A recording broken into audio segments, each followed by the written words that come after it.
Puji syukur mari sama-sama kita panjatkan kepada Allah Subhanahu wa taala, di mana hari ini Allah masih memberikan kekuatan, kesehatan, kesempatan kepada kita untuk bisa berhadir di Falah Gede Aceh untuk sama-sama kita mengikuti pengajian kitab Tanfaul Akhbar. Salat beriring salam mari selalu kita sajikan kepada Nabi Muhammad sallallahu alaihi wasallam, di mana sampai hari ini kita masih setia mengaji dan mengkaji hadis daripada baginda Rasul, yang mana hari ini kita bercerita masih tentang kehidupan sangkakala yang pertama.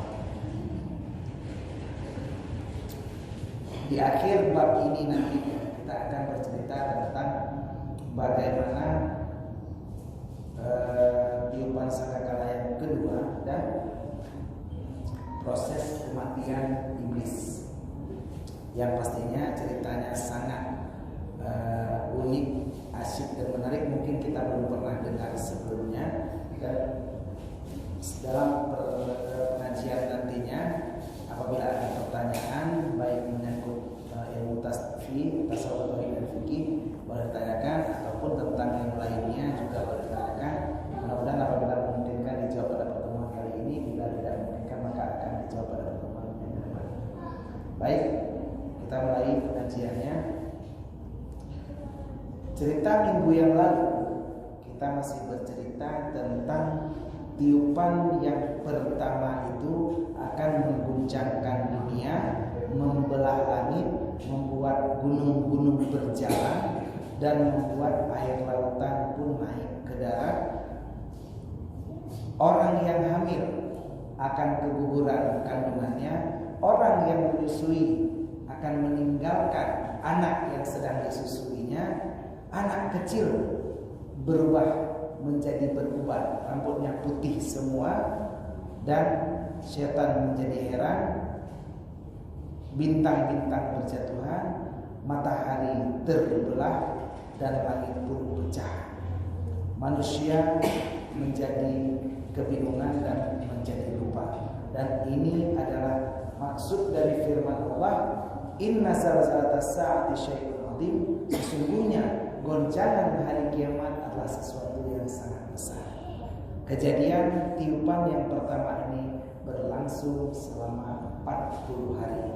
Ini cerita kita berlalu. Kita masuk cerita kali ini. Bismillahirrahmanirrahim. Qala al-musannif rahimahullah ta'ala wa nafa'ana bi 'ulumihi fid dharain amin. Telah berkatalah pengarang, dan semoga kita mendapatkan manfaat dari ilmunya pengarang baik dunia maupun di akhirat, amin.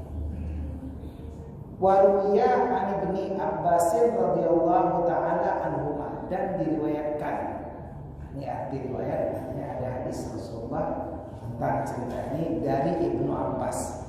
Ibnu Abbas ini adalah seorang sahabat Rasul, di mana bapaknya juga sahabat Rasul, anaknya juga, sehingga keduanya mendapatkan gelar RA radhiyallahu ta'ala anhuma dari keduanya.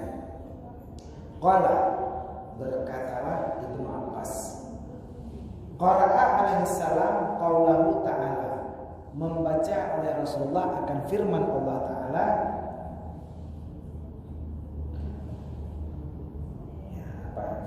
ya ayyuhan nasu taqu rabbakum inna zalzalatas sa'ati syai'un 'adzim.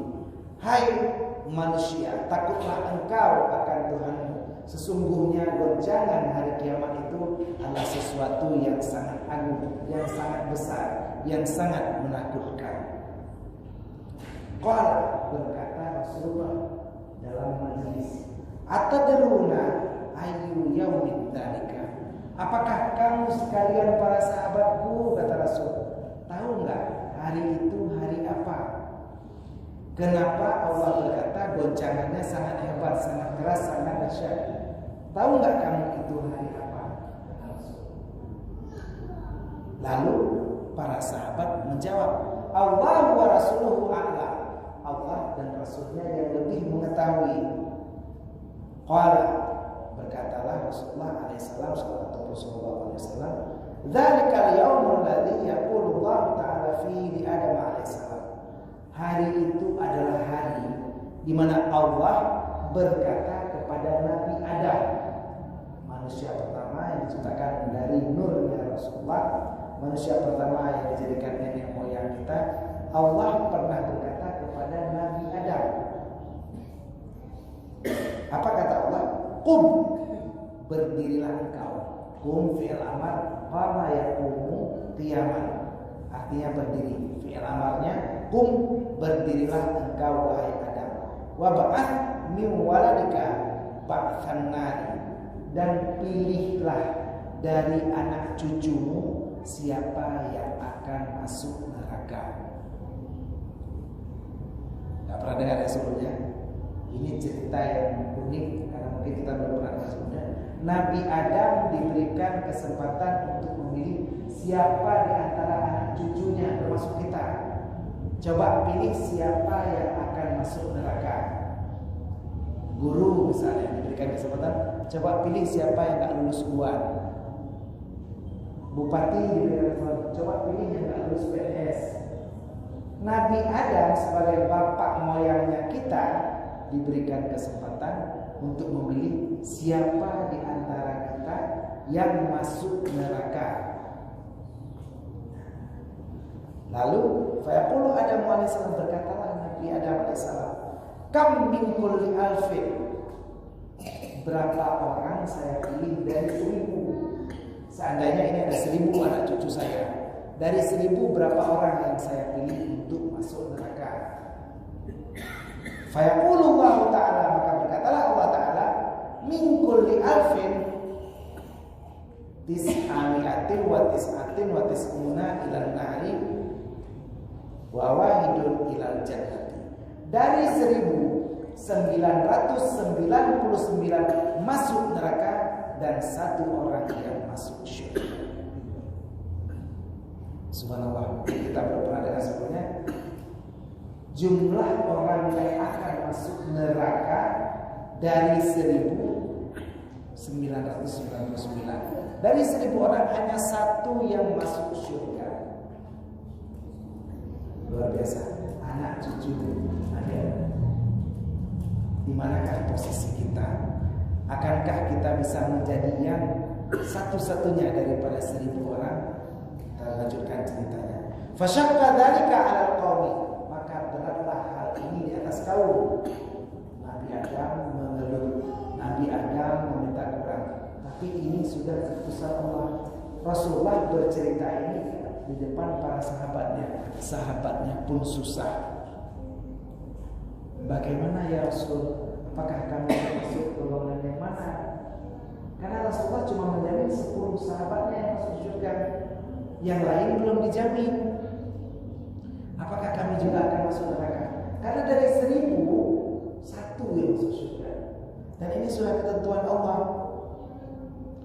Wa qalaba alaihimul bukaa wal hasna, maka mereka pun dikerasi dengan menangis dan susah. Semua sahabat yang mendengar menangis, musuk-musuk, sedih, mengingat nasibnya. Kami yang bersama Rasulullah, orang-orang yang bersama Rasulullah, makan bersama Rasulullah, tinggal bersama Rasulullah, sholat berjamaah bersama Rasulullah, bagaimanakah nasib kami? Sahabat semua pada sedih. Padahal sahabat-sahabat Rasulullah, mereka selalu mengambil berkah, bertabarruk dengan Rasulullah. Bahkan minuman Rasulullah pun mereka minum. Keringat Rasulullah pun mereka kumpulkan. Banyak sahabat Rasulullah yang mengelak keringat Rasulullah, mengumpulkannya untuk sebagai minyak wangi. Karena bertabarruk dengan Rasulullah, saking mereka ingin supaya siapa yang dekat dengan Rasulullah bisa masuk surga. Bahkan Asma binti Abu Bakar itu mengambil hirbah, tempat airnya Rasulullah, dari kulit unta dibuat tempat air. Di setiap anaknya sakit demam, beliau menuangkan air ke situ lalu memberikan kepada anaknya dan sembuh. Bayangkan semua orang bertabarruk dengan semua apa yang bisa didapat dari Rasulullah. Bahkan keringat Rasulullah karena dengan wanginya kasturi, mereka mengumpulkan itu. Seorang sahabat kalau nggak salah Abdullah bin Abbas, beliau kepada sahabat yang lainnya bahwa kalan suah, pecinya hilang. Wahai teman-temanku, di mana ada kalian lihat peciku hilang? Abdullah bin Abbas bercerita bahwa pecinya hilang. Yang lain berkata, ya udah hilang, beli lain. Kalau hilang ambil lain atau cari yang lain. Enggak. Aku enggak mau kehilangan peci tersebut, karena di dalam peci tersebut ada selembar rambut Rasulullah. Jadi mungkin semua pernah pinjam atau dipakaikan. Semua pernah pakai ini. Sempat terselip rambut Rasulullah selembar di situ. Dijaganya peci ini sampai beliau selesai. Nah, sahabat-sahabat yang selalu bertabaruk dengan Rasulullah hari ini ketakutan. Mereka menangis karena mereka takut apakah mereka akan termasuk golongan ahli neraka. Faqala alaihi salam, maka berkata Rasulullah SAW, inni la arju an takunu ruba'a ahli jannah. Kata Rasulullah, sesungguhnya aku tidak menginginkan kalian bahwa kalian menjadi seperempat ahli syurga. Jadi kata Rasulullah, kalau keinginan saya kepengennya kalian ini para umatku, kata Rasulullah, kalau bisa jangan cuma jadi seperempat ahli syurga. Artinya misalnya ahli syurga itu ada 4.000, kalau bisa kita jangan 1.000 saja yang masuk syurga. Itu kata Rasulullah. Lalu summa qala alaihi salam, kemudian berkatalah Rasulullah SAW, inni la arju an takunu syatra ahli jannah. Sesungguhnya aku kalau bisa, kata Rasul, aku inginkan kalian menjadi setengah ahli syurga.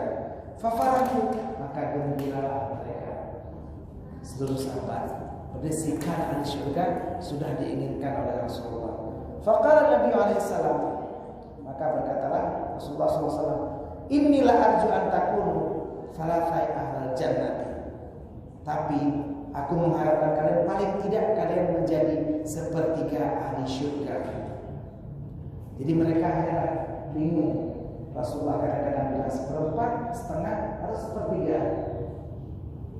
Mana yang benar dari perkataan Rasulullah? Hadis ini belum selesai. Wa qala alaihi salam, lalu Rasulullah berkata lagi, menyambung lagi hadisnya, absyiru, kata Rasulullah, gembiralah kalian, berbahagialah kalian, kata Rasul.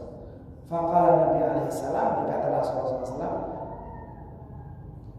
fa innama antum fil umami kasya'ati fi jambil ba'iri. Sesungguhnya kalian di antara umat seperti bulu pada lambung unta. Nah, unta itu misalnya warna coklat, bakrut nama garis putih baju.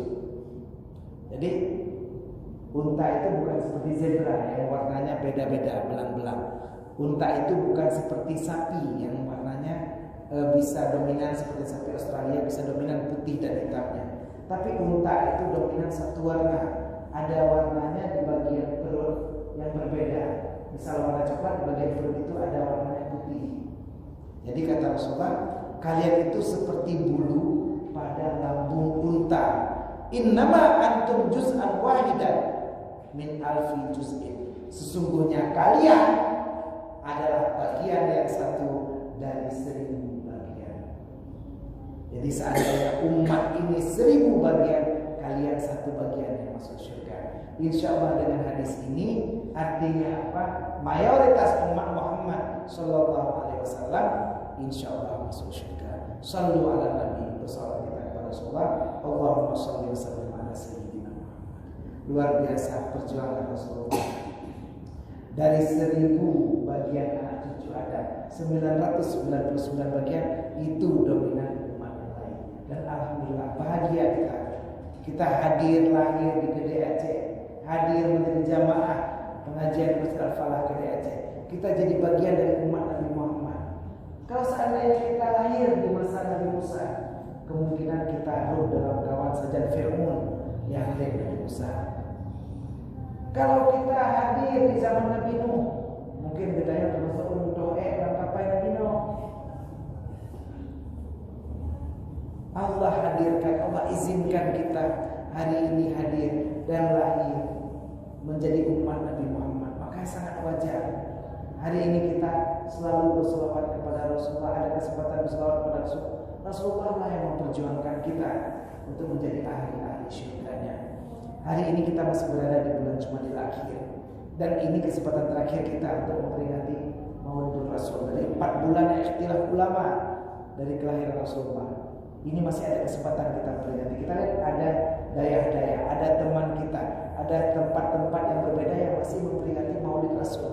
Hadiri, kunjungi, berselawat kepada Rasul, dengarkan kisah-kisah Rasulullah. Hari ini kita berada di majelis zikir sambil berniat iktikaf. Saja kubur iktikaf di masjid ini sunatkan Allah Ta'ala, yaitu al-i'tikaf fi hadzal masjid sunatan lillahi ta'ala. Ini juga bagian dari sunnah Rasul. Kalau Anda duduk di sini lalu berniat bahwa ini adalah bagian dari sunnah Rasul, maka sepanjang hidup Anda mendapatkan pahala dan kecintaan dari Rasul. Insya Allah Allah golongkan kita bersama ahli syurga dan bisa berjumpa dengan Rasulullah, orang yang mengundang kita ke dalam surganya. Kita bisa minum dalam haud, dalam telaganya Rasulullah. Sekali minum insya Allah tidak akan haus selamanya. Insya Allah seluruh jamaah akan mendapat kesempatan berkumpul dalam surga bersama Rasulullah. Amin amin ya rabbal alamin. Sampai sini ada pertanyaan. Kita masuk ke hadis yang kedua. Ada belum? Ya silakan. Waktu malaikat meniup sangkakala yang kedua, umat manusia waktu itu bagaimana? Iya, luar biasa, ini pertanyaan luar biasa sekali, dan insya Allah nanti ada ke depan. Tiupan sangkakala yang kedua, di tiupan yang pertama kita tahu bumi hancur, yang duk iu tiang mengitar tiang, yang duk iu asih asih boleh, yang duk sampai minde bahaya, yang duk iu lampu boleh. Memang kondisi hancur semua berantakan, tapi kita tidak diizinkan Allah mati saat itu. Orang yang kena tiupan sangkakala pertama, maka tidak diizinkan mati dulu. Kenapa? Mereka menunggu tiupan sangkakala kedua. Nanti ada cerita. Begitu ditiup sangkakala kedua, maka seluruh roh diperintahkan oleh Allah untuk keluar semuanya sekaligus. Dan yang tinggal cuma 12 makhluk selain iblis. Ada 12 malaikat, sebentar di depan, ada Jibril, Mikail, Israfil, dan 8 hamalatul arasy. 8 hamalatul arasy artinya malaikat yang menanggung arasy. Arasy itu adalah makhluk Allah yang paling besar, yang paling hebat. Kita hari ini makhluk di muka bumi. Kalau kita pikir rumah kita besar, rumah kita itu cuma berada di Gede Aceh. Gede Aceh berada di Kecamatan Banda Sakti. Kecamatan Banda Sakti berada di Kota Lusmai. Kota Lusmai berada di Provinsi Aceh. Provinsi Aceh berada di Pulau Sumatera. Pulau Sumatera berada di negara Indonesia. Negara Indonesia berada di benua Asia.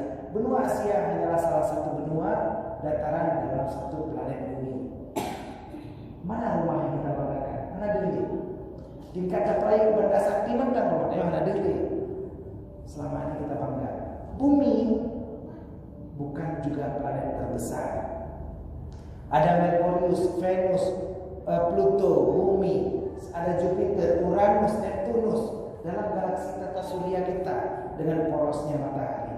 Tapi ini juga bukan lingkaran yang besar dalam alam kosmik, alam semesta. Ada galaksi yang besar namanya galaksi Milky Way. Milky Way juga bukan suatu galaksi. Ada galaksi terdekat Andromeda. Dan banyak galaksi lainnya yang belum habis terjamah oleh ilmu pengetahuan manusia. Tapi ini hanyalah makhluk Allah yang kecil. Ada makhluknya yang paling besar, yaitu Arash. Duktah raya Arash yang kapasitasnya ada galaksi hewan ini. Arash itu ditanggung oleh 8 malaikat. Malaikat Hamalatul Arash. Dari pertama diciptakan, mereka menahan dengan punggungnya akan tiang Arash. Karena kan tidak ada pondasi. tidak ada tanah. Bahkan mana tanah sebesar itu lagi, kita sudah berada di alam semesta yang besar sekali. 8 malaikat ini malaikat penanggung arasy. 8 malaikat beserta 4 malaikat pilihan dan 1 iblis ini yang tidak mati. Setelah ditiup sangkakala kedua, barulah Allah perintahkan, setelah itu 12 masih tersisa, Allah perintahkan malaikat Israel untuk mencabut nyawa iblis. Nah, setelah tiupan sangkakala kedua itulah cerita nanti kita cerita ke depan, baru meninggal iblis dicabut nyawa. Seru kisah ke depan tentang gemelit malaikat bagi tiup iblis itu dicabut nyawa. Setelah iblis cabut nyawa baru habis nyawa ke-12 malaikat ini, yang terakhir adalah Israel. Jadi setelah tiupan sangkakala kedua, semua makhluk ini tercabut nyawanya otomatis, tidak lagi dicabut oleh malaikat Israel karena semua dipanggil oleh Allah. Jadi ke depan baru kita tahu ada orang, nanti cerita ke depan, yang sebenarnya tidak mati pada tiupan kedua, yaitu orang yang syahid. Orang yang syahid itu sebenarnya tidak mati. Jadi mereka tidak merasakan kematian, tapi mereka langsung pindah alam. Jadi tidak merasakan kematian. Jadi mereka tidak mati sampai kapanpun. Nah, nanti ada ceritanya sampai Rasulullah pun iri pada mereka. Kita ke depan. Memang luar biasa sekali perjalanan kita setelah tiupan sangkakala kedua. Nah, kenapa ini perlu kita pelajari, perlu kita pahami? Karena kita nggak tahu apakah anak cucu kita nantinya akan mengalami ini. Jadi alhamdulillah hari ini bersama kita sudah ada anak-anak yang kecil. Kita bangga ada anak-anak kecil yang hadir ke masjid. Selama ada anak-anak kecil, mereka ini yang jadi generasi penerus kita nantinya. Artinya masjid ini akan ada penghuninya 10 tahun lagi, 20 tahun lagi. Mereka inilah yang akan mengisi saf-saf ini. Mereka akan duduk di sini, mereka akan duduk di saf-saf kita. Ajak anak-anak kita, ajak ke masjid, ajak untuk sholat. Walaupun mereka libur, tadi di luar mereka berdiri di luar, kejar-kejaran, lari-lari, enggak apa-apa. Ajak anak kecil. Besok ada sholat subuh berjamaah, ada GPS gerakan pengguna subuh besok di Masjid Syuhada Menggedung. Guru yang ceramah alumni di sana. Nah, beliau ceramah sambil kita ajak terus anak-anak kita. Kenapa? Biar mereka tahu apa untungnya berada dalam masjid. Tidak apa-apa, walaupun lompat-lompat lari-lari tidak apa-apa. Biar mereka senang. Kita jadi ajak anak-anak ini bukan hanya ke karaoke, bukan hanya ajak ke kedai kopi, ke warung, ke mandi bola, ke lapangan irak, bukan, ke masjid aja. Mungkin mereka akan jadi saksi bagaimana nantinya tiupan sangkakala ini akan bereaksi terhadap diri. Bagaimana tiupan sangkakala pertama, bagaimana tiupan sangkakala kedua. Inilah bukti kebesaran Allah. Kita berdoa agar Allah selamatkan kita, selamatkan iman kita sampai akhir ajar kita menutup mata. Insyaallah. Dan itu jawaban dari pertanyaan kedua, apa kejadian setelah tiupan sangkakala kedua. Nah, ini ceritanya guys. Wa an Abi Hurairah radhiyallahu taala anhu qala, dari Abi Hurairah radhiyallahu taala berkatalah beliau, qala alaihi salam, berkata Rasulullah sallallahu alaihi wasallam, inna lillahi ta'ala mi'atu rahmatin, sesungguhnya bagi Allah taala ada 100 rahmat. Bagi Allah ada 100 rahmat. Allah punya 100 rahmat, 100 kasih sayang. Unzila minha rahmatun wahidatun alal insi wal jinni wal bahaimi wal hawami fil ardi. Allah turunkan dari 100 rahmat 1 rahmat di atas manusia, di atas jin, di atas binatang, di atas hewan di dalam dunia. Fiha yata'atafuna wa biha yatarahamuna. Dalam 1 rahmat ini semua kita berebut. Dalam 1 kasih sayang ini kita bercinta, berkasih sayang, bersenang-senang dalam 1 kasih sayang. Orang tua sayang dengan anaknya, pria cinta kepada wanita, suami sayang kepada istri, ibu sayang kepada ananda. Ini dengan satu rahmat, satu kasih sayang yang Allah turunkan ke dunia. Hanya satu. Di sini suami dan istri mungkin saling sayang, saling cinta, sehingga mereka selalu berdua bagaikan, ibarat kita bagaikan HP dengan casnya. Suami istri itu bagaikan HP dengan casnya, saling cocok. Artinya mungkin yang casnya USB cocok dengan HP USB, yang HP baru USB Type C mungkin cocok dengan USB Type C. Allah jadikan berpasang-pasangan, sudah ada pasangannya antara HP dan casnya. Sampai kadang-kadang muncul orang ketiga, suami yang selingkuh, istri yang selingkuh, yang tidak setia. Ada pasangan atau ada orang ketiga yang menjadi power bank, yang menjajakan, bisa pakai sebentar. Kalau lagi nggak ada istri bisa pakai power bank, lagi nggak ada cas bisa pakai power bank. Hati-hati orang ketiga, karena kita saling berkasih sayang ini dengan satu rahmat yang Allah turunkan. Wadakharat tis'a wa tis'ina